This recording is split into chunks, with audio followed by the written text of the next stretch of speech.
আসসালামু আলাইকুম ওরহমতুল্লাহি ওয়াবারাকাতুহ। প্রিয় বন্ধুরা, আশা করি আল্লাহ পাকের অশেষ মেহেরবানিতে আপনারা সকলে ভালো আছেন। মানব জীবনকে শুরু থেকে নিয়ে শেষ পর্যন্ত 5 ভাগে ভাগ করা যায়। যেমন 1, আলমে আরওয়াহ। হযরত আদম আলাইহিস সালাম সৃষ্টির পর আল্লাহ তার পিঠ থেকে কিয়ামত পর্যন্ত আগন্তুক সমস্ত বংশধরদের রূহ সৃষ্টি করেন। তাদেরকে জ্ঞান ও বাকশক্তি দিয়ে তার রুবুবিয়াত প্রভুত্বের স্বীকৃতি এভাবে নিলেন, আমি কি তোমাদের প্রভু নই? সমস্ত রূহ উত্তর দিয়েছে, অবশ্যই। এ আলমে আরওয়াহ থেকে মানব জীবনের প্রথম সফর শুরু। 2, মায়ের জরায়ু জগৎ। জরায়ুতে রূহের সাথে মানুষের শরীরও গঠিত হয়। এখানে মানুষ মোটামুটি 9 মাস সময় অতিবাহিত করে। আল্লাহ কোরআনে মায়ের জরায়ুতে মানব সৃষ্টির কথা উল্লেখ করেছেন। হামালাতহু উম্মুহু কুরহা ওয়া ওয়াদাআতহু কুরহা। তার জননী তাকে গর্ভে ধারণ করে কষ্টের সাথে এবং প্রসব করে কষ্টের সাথে। 3, জীবন জগৎ পৃথিবী। জীবন সফরের এটা 3য় স্তর। এখানে মানুষ অল্প সময়ের জন্য অবস্থান করে। রাসূল সাল্লাল্লাহু আলাইহি ওয়াসাল্লাম বলেছেন, আমার উম্মতের হায়াত 60 থেকে 70 বছরের মাঝে। মোটামুটি এতটুকু সময় মানুষ পৃথিবীতে অবস্থান করে। এরপর শুরু হয় তার সফরের পরবর্তী স্তর, আলমে বারজাখ। আলমে বারজাখে আমাদের সফরের সময়কাল দুনিয়ার তুলনায় লম্বা হবে। এ সফর কিয়ামত পর্যন্ত চলতে থাকবে। 5, পরকাল। এ হবে আমাদের সফরের সর্বশেষ স্তর, যেখানে মানুষ পৃথিবীতে দেয়া তার এ শরীর ও প্রাণ নিয়ে উঠবে। হিসেব নিকেশ হবে। মানুষ তার প্রকৃত অবস্থান স্থল জান্নাত বা জাহান্নামে চিরদিনের জন্য অবস্থান নেবে। উল্লেখিত 5টি স্তর নিয়ে চিন্তা করলে দেখা যাবে যে একটি স্তর অন্য স্তর থেকে ভিন্ন। যেমন প্রথম স্তরে আল্লাহ সমস্ত রূহকে প্রশ্ন করেছেন যে, আমি কি তোমাদের প্রভু নই? রূহেরা একথা শুনে চিন্তা করে বুঝে বলেছিল, অবশ্যই। রূহ জগতের শোনা, চিন্তা, বোঝা এবং বলা কি দুনিয়ার শোনা, চিন্তা, বোঝা এবং বলার মতো ছিল? তা সুস্পষ্ট যে তাই রূপ ছিল না, কেননা সেখানে আমাদের রূহ এ শরীরের বাইরে ছিল। অতএব সে সময়ের শোনা, চিন্তা, বোঝা এবং বলা দুনিয়ার চিন্তা, বোঝা এবং বলা থেকে ভিন্ন ছিল। রূহ জগতের রূহদের শোনা, চিন্তা, বোঝা এবং বলার ওপর আমাদের ঈমান, বিশ্বাস আছে, কিন্তু এর প্রকৃত অবস্থা সম্পর্কে আল্লাহই ভালো জানেন। এখন আসুন 2য় স্তরের কথায়। মায়ের জরায়ু, যেখানে মানুষের শরীর তৈরি হয়, রূহ ও শরীর সংমিশ্রিত হয়। দিল, দিমাগ, চোখ, নাক, কান সবকিছু তৈরি হয়। কিন্তু জরায়ু জগৎ বাইরের জগৎ থেকে এতটা পার্থক্যপূর্ণ হয়, যেমন কোনো বাচ্চাকে যদি বলা হয় যে তুমি কিছুদিন পরে এমন এক দুনিয়ায় পদার্পণ করবে যেখানে বহু মাইল ব্যাপী লম্বা প্রশস্ত আসমান রয়েছে, চক্ষু দৃষ্টির বাইরে প্রশস্ত জমিন, এ বিশাল জমিনের চেয়ে বড় গোলাকৃতির আগুনের টুকরা সূর্য প্রতিদিন আকাশের এক পার্শ্বে উদিত হয়ে সারা পৃথিবীকে আলোকময় করে তোলে, আবার কিছুক্ষণ পর সে অস্তমিত হয়ে যায়, ফলে সারা পৃথিবী অন্ধকারে ছেয়ে যায়। রাতের আকাশে সুন্দর উজ্জ্বল চাঁদের উদয় ঘটে, এর সাথে অসংখ্য ছোট ছোট তারকারাজি চমকাতে থাকে। বলুন তো, মায়ের ছোট জরায়ুতে অবস্থানকারী বাচ্চা কি এ সত্যতাকে বিশ্বাস করবে? মূলত মায়ের ছোট জরায়ুতে থেকে এ দুনিয়ার অবস্থা সম্পর্কে জানা সম্ভব নয়। আল্লাহ মানুষের অবস্থা সম্পর্কে কোরআনে অল্প কথায় অত্যন্ত সুন্দর বর্ণনা দিয়েছেন। মহান আল্লাহ বলেছেন, আল্লাহু আখরাজাকুম মিন বুতুনি উম্মাহাতিকুম লা তা'লামুনা শাইআ। আল্লাহ তোমাদেরকে তোমাদের মায়ের পেটে থেকে এমন অবস্থায় বের করেছেন তখন তোমরা কিছুই জানতে না। এখন চলুন 4র্থ স্তর, আলমে বারজাখের দিকে। কোরআন ও সুন্নাহ থেকে আলমে বারজাখ সম্পর্কে আমরা যা জানতে পারি তা এরূপ। রাসূল সাল্লাল্লাহু আলাইহি সাল্লাম বললেন, মৃত্যুর পর সৎ লোকেরা বলতে থাকে, আমাকে জলদি নিয়ে চলো, আমাকে জলদি নিয়ে চলো। আর খারাপ লোক বলতে থাকে, আফসোস, আমাকে তোমরা কোথায় নিয়ে যাচ্ছ? এ হাদিস থেকে মৃত্যুর পর মৃত ব্যক্তির কথা বলার কথা প্রমাণিত হয়। মুনকার ও নাকিরের প্রশ্নের উত্তরে মুমিন ব্যক্তি আল্লাহ ও তার রাসূলের প্রতি ঈমানদার বলে সাক্ষী দেবে, আর কাফির মুনাফিক বলে যে আমি কিছুই জানি না। এ হাদিসসমূহ থেকে এ কথাই প্রমাণিত হয় যে মৃত ব্যক্তি কথা বলে, সেখান থেকে এ কথাও প্রমাণিত হয় যে কথা বলার মধ্যে কোনো প্রকার বুজুর্গি বা কোনো অলির কোনো বাহাদুরি নেই। মৃত ব্যক্তি চাই মুমিন হোক বা কাফির, ভালো হোক কিংবা পাপী, সকলেই কথা বলবে। মৃত ব্যক্তি শোনে। রাসূল সাল্লাল্লাহু আলাইহি সাল্লাম বলেছেন, যখন মুমিন বা কাফির বান্দাকে কবরে দাফন করে জীবিত লোকেরা ফেরত আসতে থাকে, তখন মৃত ব্যক্তি তার সাথীদের জুতার আওয়াজ শুনতে পায়। কবরে মুনকার ও নাকিরের প্রশ্ন মৃত ব্যক্তি শোনে এবং তার ঈমান অনুযায়ী তাদের প্রশ্নের উত্তর দেয়। বদরের যুদ্ধের পর রাসূল সাল্লাল্লাহু আলাইহি সাল্লাম বদরের যুদ্ধের নিহতদের সম্বোধন করে বলেছিলেন, তোমাদের সাথে তোমাদের রব যে ওয়াদা করেছিলেন তাকে তোমরা সত্য পেয়েছ। আমার সাথে আমার রব যে ওয়াদা করেছিলেন তা আমি সত্য পেয়েছি। হযরত উমর রাদিয়াল্লাহু আনহু জিজ্ঞেস করেন, হে আল্লাহর রাসূল, তারা কি শোনে বা উত্তর দেয়? এরা তো মৃত্যুবরণ করেছে। রাসূল সাল্লাল্লাহু আলাইহি সাল্লাম বললেন, সে সত্তার কসম যার হাতে আমার প্রাণ, আমি তাদেরকে যা কিছু বলছি তা তোমরা তাদের চেয়ে বেশি শুনছ না। অবশ্য তারা আমাদের মতো উত্তর দিতে পারে না। এ হাদিসসমূহ থেকে এ কথাই প্রমাণিত হয় যে মৃত ব্যক্তি শোনে এবং তাদের এ শোনা কোনো বুজুর্গি বা অলির বাহাদুরে নয়, বরং প্রত্যেক মৃত ব্যক্তি, চাই কাফির হোক আর মুমিন, সকলেই শুনে থাকে। মৃত ব্যক্তি দেখতে পায়। রাসূল সাল্লাল্লাহু আলাইহি ওয়াসাল্লাম বললেন, কবরে মুনকার ও নাকিরের প্রশ্নের উত্তরে সফলকাম হবার পর মুমিন ব্যক্তিকে প্রথমে জাহান্নাম দেখানো হবে, এরপর জান্নাতে তাকে তার ঠিকানা দেখানো হবে। আর কাফেরকে প্রথমে জান্নাত দেখানো হয়, এরপর তাকে জাহান্নামে তার ঠিকানা দেখানো হয়। এ থেকে এ কথায় প্রমাণিত হয় যে মৃত ব্যক্তি মুমিন হোক আর কাফির, সে দেখতেও পায়। মৃত্যু ব্যক্তি ওঠা বসাও করে। রাসূল সাল্লাল্লাহু আলাইহি ওয়াসাল্লাম বলেছেন, মুনকার ও নাকির কবরে এসে মৃত ব্যক্তিকে উঠিয়ে বসায়। মৃত ব্যক্তি আরাম বা কষ্ট অনুভব করে। রাসূল সাল্লাল্লাহু আলাইহি সাল্লাম বলেন, যখন মুনকার ও নাকির কাফিরকে উঠিয়ে বসায় তখন সে ভয়ে ভীত সন্ত্রস্ত হয়ে যায়, অথচ মুমিন ব্যক্তি কোনো প্রকার ভয় ভীতি ছাড়াই উঠে বসে। তিনি আরও বলেছেন, জাহান্নামে নিজ ঠিকানা দেখার পর কাফির ব্যক্তির চিন্তা ও লজ্জা আরও বৃদ্ধি পায়, অথচ জান্নাতে তার ঠিকানা দেখার পর মুমিন ব্যক্তির আনন্দ আরও বেড়ে যায়। মৃত ব্যক্তি আশা আকাঙ্ক্ষা করবে। রাসূল সাল্লাল্লাহু আলাইহি সাল্লাম বলেছেন, মুমিন ব্যক্তিকে যখন কবরে জান্নাত দেখানো হয় তখন সে এ আকাঙ্ক্ষাও করে যে আমাকে একটু সুযোগ দাও, আমি আমার পরিবার পরিজনদের এই সুপরিণতির কথা বলে আসি। অন্য হাদিসে বর্ণিত আছে, মুমিন ব্যক্তি এ কামনা করে যে হে আমার প্রভু, কিয়ামত দ্রুত সংঘটিত করো, অথচ কাফির ব্যক্তি এ কামনা করে যে হে আমার প্রভু, কিয়ামত সংঘটিত করো না। এ সমস্ত হাদিস থেকে মৃত ব্যক্তির আকাঙ্ক্ষা প্রকাশের কথা প্রমাণিত হয়। মৃত ব্যক্তি ঘুমায় এবং জাগে। রাসূল সাল্লাল্লাহু আলাইহি ওয়াসাল্লাম বলেন, কবরে মুমিন ব্যক্তিকে প্রশ্নোত্তরের পর বলা হবে, নতুন বরের ন্যায় ঘুমিয়ে যাও, যেখান থেকে তার পরিবার প্রিয়জন ব্যতীত আর কেউ তাকে উঠাতে পারবে না। এ হাদিস থেকে মৃত ব্যক্তি ঘুমানো এবং কিয়ামতের দিন ওঠার কথা প্রমাণিত হয়। মৃত ব্যক্তি চিনতে পারে। রাসূল সাল্লাল্লাহু আলাইহি ওয়াসাল্লাম বলেছেন, কবরে মুমিন ব্যক্তির কাছে একজন সুন্দর চেহারা সম্পন্ন লোক সুন্দর পোশাক পরে উন্নত মানের সুগন্ধি লাগিয়ে মুমিন ব্যক্তিকে তার সুপরিণতির সংবাদ দিতে আসবে। মুমিন ব্যক্তি তখন তাকে জিজ্ঞেস করবে, তুমি কে? তোমার চেহারা কত সুন্দর, তুমি কি কল্যাণ নিয়ে এসেছ? সে ব্যক্তি বলবে, আমি তোমার নেক আমল। কাফেরের কাছে এক কুৎসিত চেহারা সম্পন্ন ময়লা কাপড় পরিহিত অবস্থায় দুর্গন্ধময় ব্যক্তি এসে বলবে, তুই তোর খারাপ পরিণতির সুসংবাদ গ্রহণ কর, এ সেদিন যার ওয়াদা তোকে পূর্বে দেয়া হয়েছিল।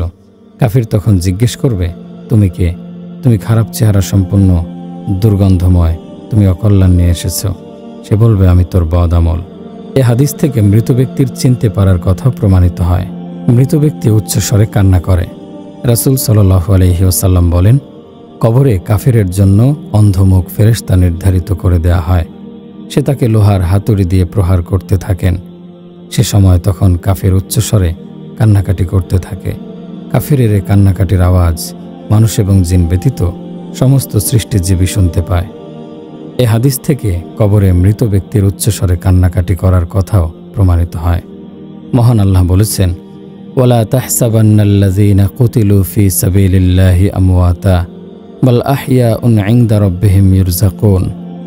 যারা আল্লাহর পথে নিহত হয়েছে তাদেরকে তোমরা মৃত ধারণা করবে না, বরং তারা জীবিত, তারা তাদের প্রতিপালকের পক্ষ থেকে জীবিকা প্রাপ্ত হয়। কোরআন ও হাদিসের উল্লেখিত দলিল প্রমাণসমূহ থেকে এ কথায় প্রমাণিত হয় যে বারজাখের জীবন একটি পরিপূর্ণ জীবন, যেখানে মৃত ব্যক্তি আহার করে, পান করে, শ্রবণ করে, কথা বলে, দেখে, চেনে, চিন্তা করে, বুঝে, আরাম আনন্দ উপভোগ করে, উচ্চস্বরে কান্নাকাটি করে। কিন্তু বারজাখে মৃত ব্যক্তির কান্নাকাটি করা দুনিয়ার কান্না থেকে ভিন্নতর। বারজাখে মৃত ব্যক্তির দেখা এবং চেনা দুনিয়ার দেখা এবং চেনা থেকে ভিন্নতর। বারজাখে মৃত ব্যক্তির পানাহার দুনিয়ার পানাহার থেকে ভিন্ন। বারজাখে মৃত ব্যক্তির চিন্তা করা ও বোঝা দুনিয়ার চিন্তা করা ও বোঝা থেকে ভিন্ন। বারজাখে মৃত ব্যক্তির আরাম ও আনন্দ উপভোগ করা দুনিয়ার আরাম আনন্দ উপভোগ করা থেকে ভিন্ন। কাফিরের পরকালে লজ্জাবোধ দুনিয়ায় লজ্জাবোধ থেকে ভিন্নতর।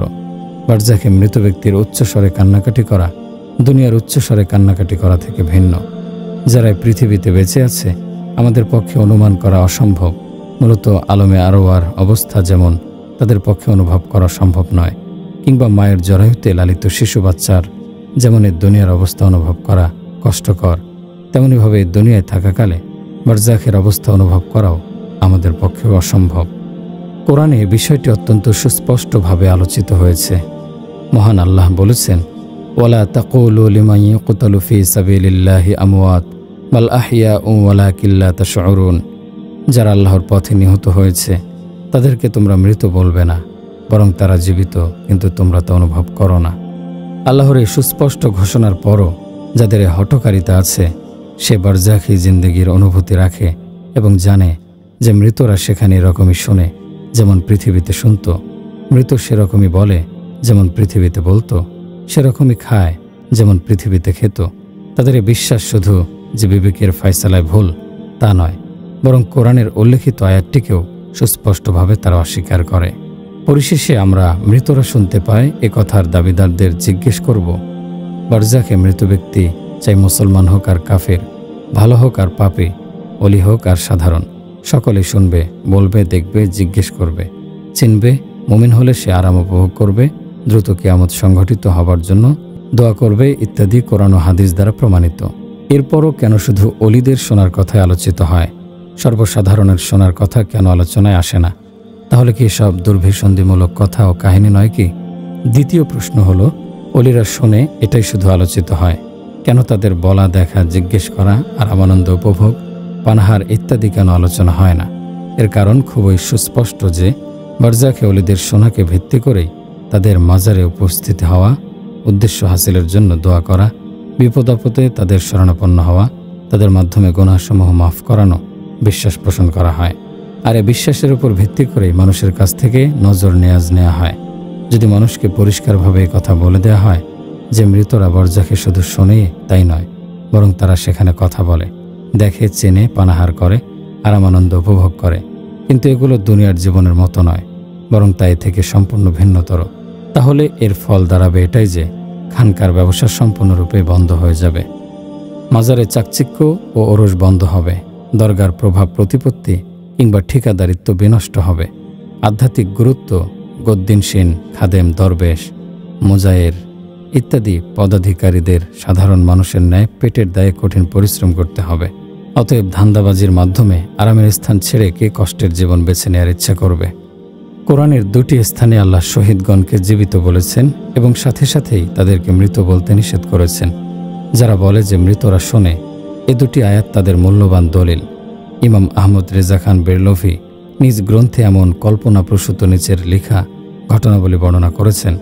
আর এসব দ্বারা সাধারণ মানুষ বিভ্রান্তিতে পতিত হয়ে গুনাহের কাজে লিপ্ত হচ্ছে। কাহিনীর শুরুটা এভাবে: দুই ভাই আল্লাহর রাস্তায় শহীদ হয়েছে। তাদের তৃতীয় আরেক ভাই ছিল যে জীবিত ছিল। যখন তার বিয়ের দিন আগত হলো, তখন এ উভয় শহীদ ভাই তার বিয়েতে অংশগ্রহণের জন্য তাশরিফ নিয়েছেন। তৃতীয় ভাই আশ্চর্য হয়ে বলে, তোমরা তো মৃত্যুবরণ করেছ। তারা বলে, আল্লাহ আমাদেরকে তোমার বিয়েতে অংশগ্রহণের জন্য প্রেরণ করেছেন। এরপরে দুই ভাই তাদের তৃতীয় ভাইয়ের বিয়ে সম্পন্ন করে পুনরায় আলমে বারজাখে ফেরত চলে যায়। অবিশ্বাস্য কি অদ্ভুত কাহিনী! এসব কাহিনী মাজারবাদীরা বিশ্বাস করে। শহীদ অলি সৎলোকদের তাদের কবরসমূহে জীবিত বলে প্রমাণ করার পর তাদের কাছে প্রয়োজন মেটানোর জন্য দোয়া করা, বিপদাপদে তাদের শরণাপন্ন হওয়া, তাদের নামে নজর নেয়াজ করা, তাদের মাজারে এটা সেটা দান করা, ওরস অনুষ্ঠানে জায়েজ বলে প্রমাণিত করা হয়। এখানেও মৃতরা শুনতে পায়। এর সবই মন গড়া বিভ্রান্তিপূর্ণ কথাবার্তা, যা একমাত্র সাধারণ অজ্ঞ লোকেরাই বিশ্বাস করে। একথার দাবিদাররা সে ভ্রান্তিতে আছে যা আমি পূর্বে উল্লেখ করেছি, যে তারা শহীদগণকে বারজাখী জীবনকে দুনিয়ার জীবনের ন্যায় মনে করে, বারজাখে তাদের পানাহারকে দুনিয়ার পানাহারের ন্যায় মনে করে, বারজাখে তাদের শোনা ও বলাকে দুনিয়ায় তাদের শোনা ও বলার মতো মনে করে। একথা আমরা পূর্বে আলোচনা করেছি যে বারজাখের জীবন একটি পরিপূর্ণ জীবন, যেখানে মৃতদের পানাহার, বলা, শোনা, দেখা, চেনা, চিন্তা, আনন্দ, আরাম উপভোগ করা ইত্যাদি প্রমাণিত। কিন্তু এগুলো দুনিয়ার পানাহার জীবন থেকে সম্পূর্ণ ভিন্ন। বলা, শোনা, দেখা, চেনা, চিন্তা, আনন্দ, আরাম উপভোগ করা ইত্যাদি থেকে ভিন্ন। আমরা পূর্বে উল্লেখিত দুটি আয়াতের শানে নজুল থেকে মূল বিষয়টি বোঝার ব্যাপারে অনেক সহযোগিতা পাব। তাই আমরা এখানে পূর্বে উল্লেখিত আয়াত দুটির শানে নজুল উল্লেখ করব। ওয়ালা তাকুলু লিমান ইয়াকতালু ফি সাবিলিল্লাহি আমওয়াত বাল আহইয়াউ ওয়ালাকিন লা তাশউরুন। যারা আল্লাহর পথে নিহত হয়েছে তাদেরকে তোমরা মৃত বলবে না, বরং তারা জীবিত, কিন্তু তোমরা তা অনুভব করো না। এ আয়াতে শহীদগণকে জীবিত বলার প্রেক্ষাপট হচ্ছে এটাই যে বদরের যুদ্ধে শাহাদাত বরণকারী সাহাবীগণ সম্পর্কে কাফিররা বলেছিল অমুক অমুক মারা গিয়েছে এবং জীবনের আরামায়েশ থেকে বঞ্চিত হয়েছে। এরই উত্তরে আল্লাহ এ আয়াত অবতীর্ণ করেছেন, শহীদগণকে মৃত বলবে না, বরং তারা জীবিত। রাসূল সাল্লাল্লাহু আলাইহি সাল্লামের কাছে এ আয়াতের ব্যাখ্যা জিজ্ঞেস করা হলে তিনি বললেন, শহীদগণের রূহ সবুজ পাখির আকৃতিতে এমন এক বেলুনের মধ্যে থাকে যা আল্লাহর আরশের সাথে ঝুলন্ত। যখন মন চায় তখন জান্নাতে ভ্রমণের উদ্দেশ্যে চলে যায়, আবার সে বেলুনে ফিরে আসে। একবার আল্লাহ তাদেরকে জিজ্ঞেস করেন, তোমাদের কি কোনো মনোবাসনা আছে? শহীদগণের রূহগুলো উত্তরে বলে, জান্নাতের যেখানে খুশি সেখানে আমরা বিচরণ করি। আল্লাহ তাদেরকে 3 বারে প্রশ্ন করেন। এরপর শহীদগণের রূহ যখন দেখে যে উত্তর দেয়া ব্যতীত মুক্তি নেই, তখন তারা বলে, হে আল্লাহ, আমরা চাই আমাদের রূহসমূহকে আমাদের শরীরে দেয়া হোক, আর আমরা দ্বিতীয়বার আল্লাহর পথে শহীদ হব। তখন আল্লাহ দেখেন যে তাদের আর কোনো চাহিদা নেই, তখন তিনি তাদেরকে ছেড়ে দেন। মহান আল্লাহ বলেন, ওয়ালা তাহসাবান্নাল্লাযীনা কুতিলু ফি সাবিলিল্লাহি আমওয়াত বাল আহইয়াউন ইনদা রাব্বিহিম ইরযাকুন। যারা আল্লাহর পথে নিহত হয়েছে তাদেরকে তোমরা মৃত ধারণা করবে না, বরং তারা জীবিত, তারা তাদের প্রতিপালকের পক্ষ থেকে জীবিকা প্রাপ্ত হয়। এই আয়াতে শহীদগণকে জীবিত বলার প্রেক্ষাপট এটাই যে উহুদের যুদ্ধে রাসূল সাল্লাল্লাহু আলাইহি সাল্লাম মক্কার মুশরিকদের সাথে মদিনার বাইরে যুদ্ধ করার সিদ্ধান্ত নেন। তখন মুনাফিকরা এই বলে যুদ্ধের ময়দান থেকে দূরে থাকে যে মদিনা থেকে কাফিরদের সাথে যুদ্ধ করার ব্যাপারে আমাদের প্রস্তাব গ্রহণ করা হয়নি, তাই আমরা যুদ্ধে অংশগ্রহণ করব না।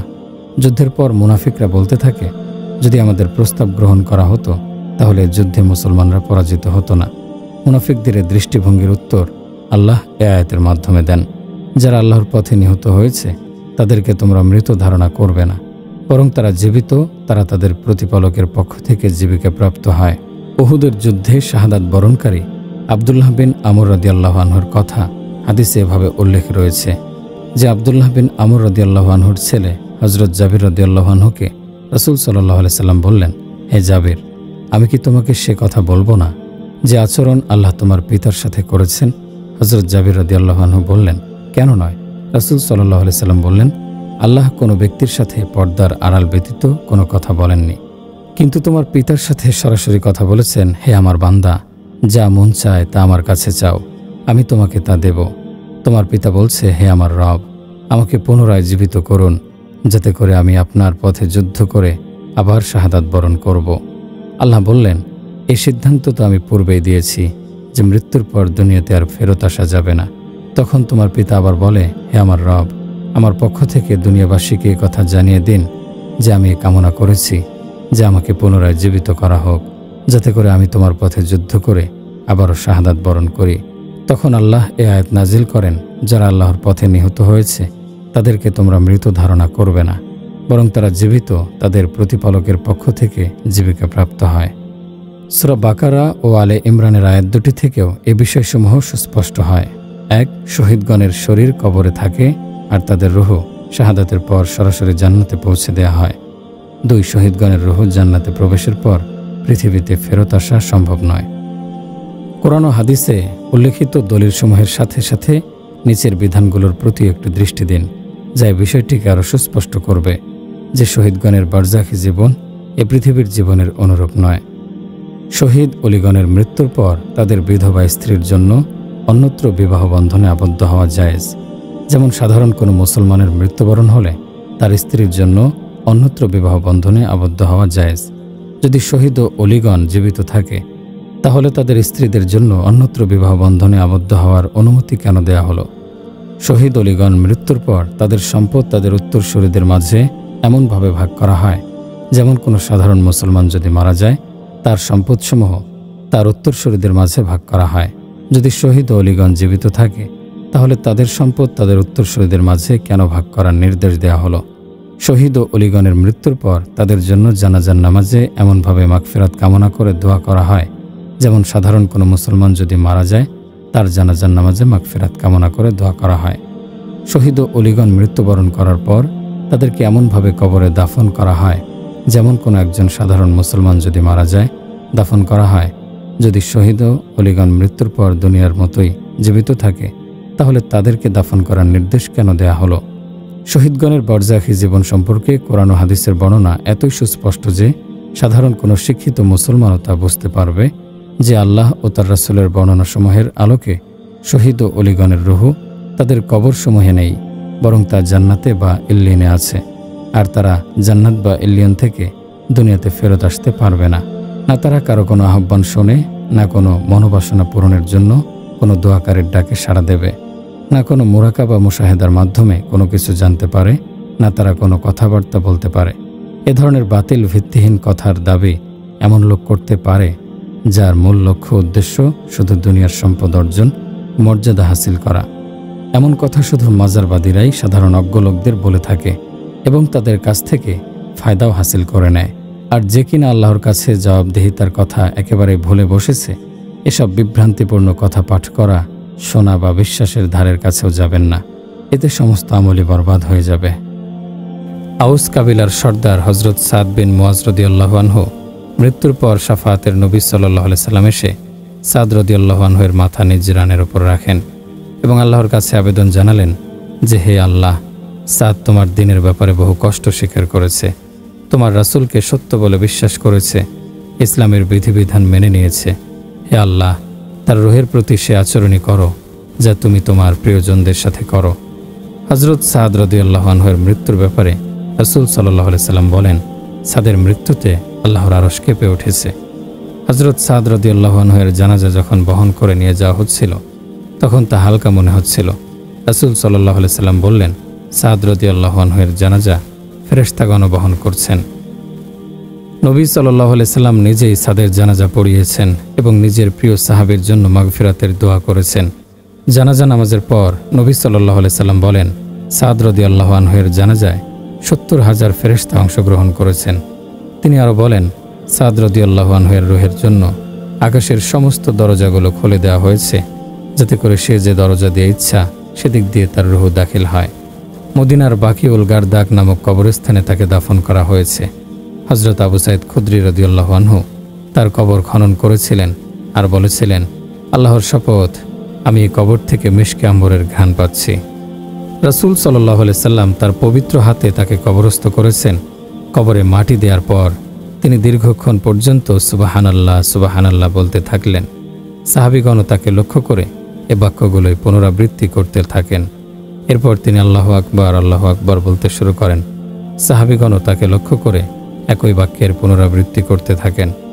দোয়া শেষে সাহাবীগণ বলেন, হে আল্লাহর রাসূল, আপনি একই সাথে তাসবিহ ও তাকবীর দিলেন কেন? রাসূল সাল্লাল্লাহু আলাইহি সাল্লাম বললেন, দাফনের পর কবর সাদকে চেপে ধরেছিল, তাই আমি আল্লাহর কাছে দোয়া করেছি, তখন আল্লাহ তা প্রশস্ত করে দেন। অন্য এক বর্ণনায় রয়েছে যে রাসূল সাল্লাল্লাহু আলাইহি সাল্লাম বলেছেন, কবরের চেপে ধরা থেকে কেউ যদি মুক্তি পাবার মতো থেকে থাকে তাহলে সে ছিল সাদ রাদিয়াল্লাহু আনহু। সাদ রাদিয়াল্লাহু আনহু এর মৃত্যুর ঘটনা থেকে বিষয়সমূহ সুস্পষ্ট হয়। গুনাহ মাফের ক্ষমতা একমাত্র আল্লাহ তাআলার কুদরতি হাতে। রাসূল সাল্লাল্লাহু আলাইহি সাল্লাম সাদ রাদিয়াল্লাহু আনহু এর ব্যাপারে সে ঈমানদার বলে সাক্ষ্য দিয়েছেন, কিন্তু এর পরেও তার জন্য মাগফিরাত কামনা করেছেন আল্লাহর কাছে। সাদ রাদিয়াল্লাহু আনহু এর জানাজার নামাজ তিনি নিজেই আদায় করেছেন। ৭০,০০০ ফেরেশতা তার জানাজায় অংশগ্রহণ করেছেন। তার রূহের জন্য আকাশের দরজাসমূহ খুলে দেওয়া হয়েছিল। তার মৃতদেহ দয়াল নবী তার পবিত্র হাতে ধরে কবরস্থ করেছেন।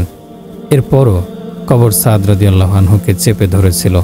এ থেকে প্রতীয়মান হয় যে আল্লাহ সর্বসময় ক্ষমতার অধিকারী। তার ফয়সালাকে আল্লাহর রাসূল পরিবর্তন করতে পারেননি এবং আরও পারেননি ৭০,০০০ ফেরেশতা। রাসূল সাল্লাল্লাহু আলাইহি সাল্লাম যখন প্রত্যক্ষ করেন যে কবর সাদ রাদিয়াল্লাহু আনহুকে চেপে ধরেছে, তখন তিনি চিন্তিত হয়ে আল্লাহর প্রশংসা, তার পবিত্রতা, তার বরত্বের গুণগান করতে থাকেন এবং ততক্ষণ পর্যন্ত তা করলেন যতক্ষণ না সাদ রাদিয়াল্লাহু আনহু কবরের কষ্ট থেকে নাজাত পেলেন। এ থেকে বোঝা যাচ্ছে আল্লাহর কাছে বিনয় ও নম্রতার সাথে আবেদন করা যায়, কিন্তু জবরদস্তি করে আল্লাহর রাসূলও তো কোনো কথা আল্লাহকে মানাতে পারেন না।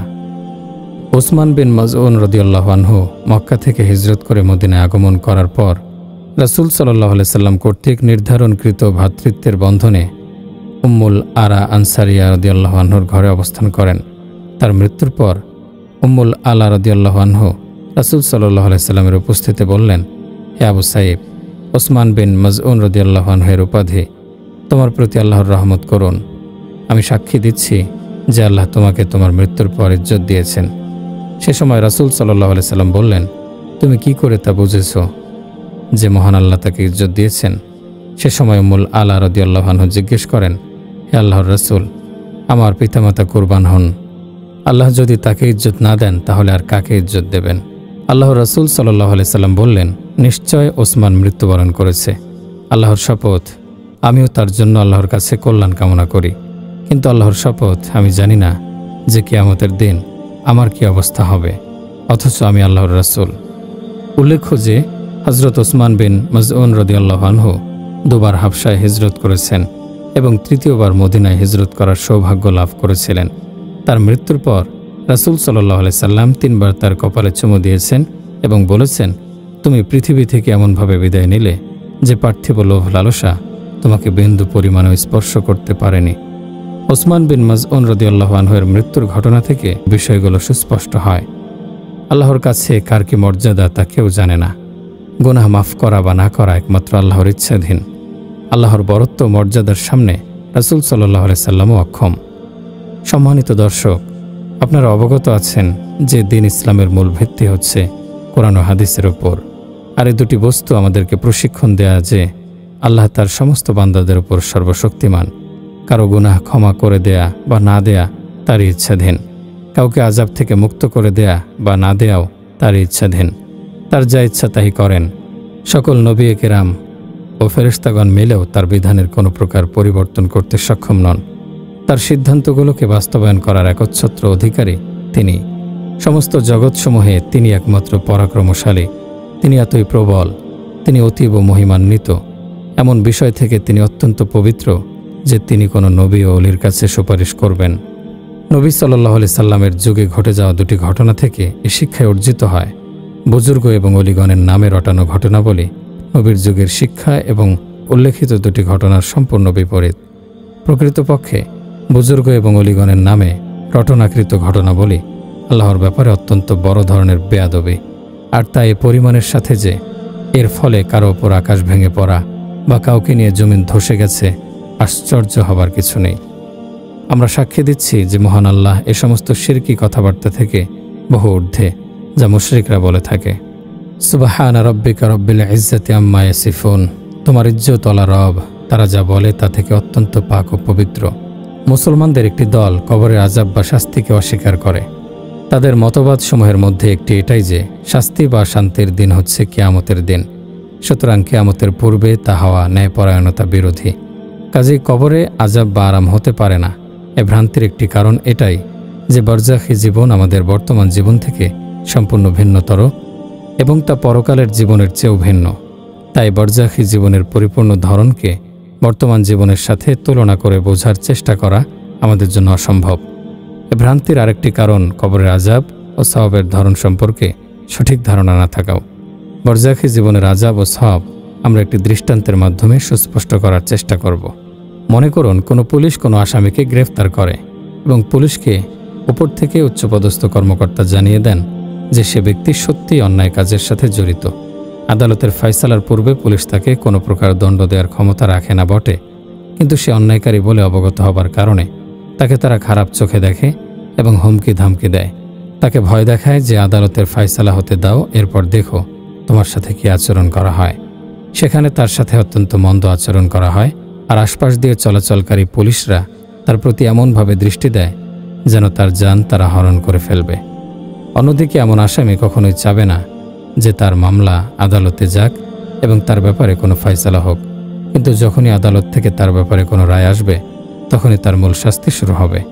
চপেটাঘাত বা জরিমানা অন্য কোনো শাস্তির বিধান তার জন্য বলবৎ হবে।